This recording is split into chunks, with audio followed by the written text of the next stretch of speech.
Today, we're doing a Tool Talk Tuesday. And the tool I have today, unless you're rebuilding a lot of engines, you may not use it a lot, but when you need it, it is a lifesaver. It is an amazing tool.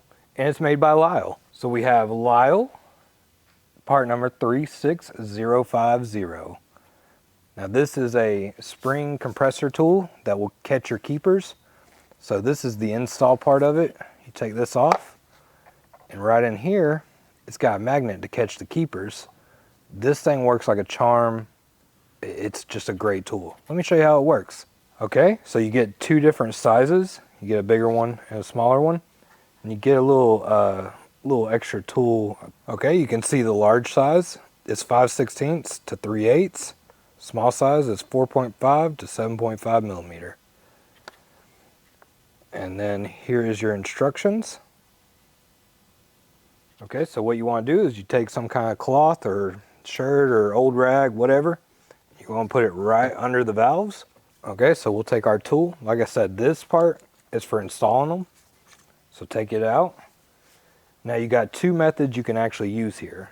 You can take this and just use your force, and it'll come off just like that. So if we look here, we have our retainer, and then we have both of our keepers right there. So we'll go ahead and take these out, and then I'll be right back. Okay, so you can get another magnet. I don't know where mine is right now, so I'll just get some pliers. It's got a pretty strong grip to them. So remember, your bevel side will always go up to the top. We'll go ahead and stick that in our retainer. So we'll go ahead and get our other one out.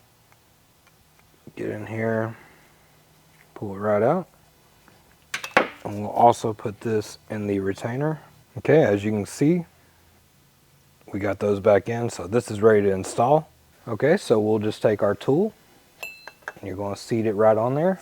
Take you a hammer, give it one little smack, and there we go, comes right out. Okay, to reinstall it, we'll take our retainer with our keepers. We're just going to put it right up on there. Now, with our tool, you put this little piece right back in. This is springy, so it don't actually hit the valve stem. And once again, you got two different methods. You can sit here, put it on there, and give it just a good little whack. There you go, it's seated.